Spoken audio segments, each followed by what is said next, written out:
现在俄罗斯的军事评论网也说，你成飞跟沈飞的2款新飞机根本就不是所谓的6代机，你充其量呢就是在这个珠海航展上所亮相的白帝的改进型。好，针对这一连串有关于这个军武的部分，我请教一下苑老师，你怎么看？我觉得啊，美国这个国防部副部长，光看他这个长相以及他做了个评论啊，他必须要讲这种话。我看他对于军事的理解啊，也是不怎么样的。因为首先的话，你刚刚强调，我必须强调3件事情啊。首先，大陆自己的国防科技的发展啊，坦白讲啊，这个有备而来的这个准备啊，是超过了至少60年以上啊。大家要了解啊，整个大陆在一开始的时候，我非常了解，真的是一穷二白啊，几乎从抗战时期的时候，国民政府连个车子都造不出来啊。我这不是在挖苦自己啊。实际上，大陆今天的话呢，在发展当中，我觉得有几个重要的因素啊。首先，在最困难的时候啊，有一批很重要的人物啊，我鼓励大家到那个四川那个绵阳的红色基地去看一看呢、什么叫做钱学森，什么叫郑稼先呢？那个讲起来啊，你看完，如果你对于一个国家从积弱不振到能够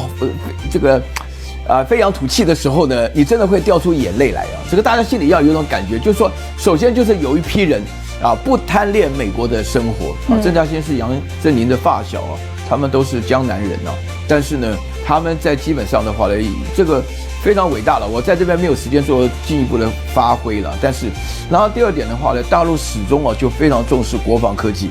啊，尤其像钱学森啊、郑稼先他们就是直接加入部队进入国防科技，因为到了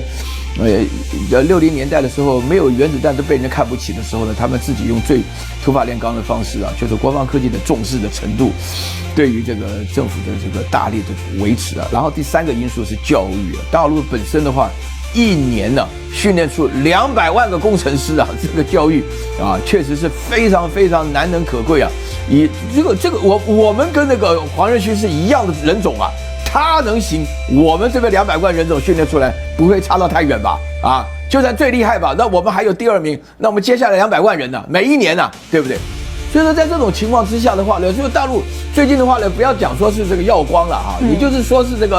你这个深度检索的一块的话呢，就是他做这个 AI， 大家去看一下幻方量化里面所出产的 AI 技术，深度检索叫 DeepSeek 里面的 V3呢。就知道说是整个用软体来改善 AI 的技术，跟 ChatGPT 4.0，我自己用我的这个手机都试了一下，速度快得不得了啊，那个没有问题。那所以说美国的这个，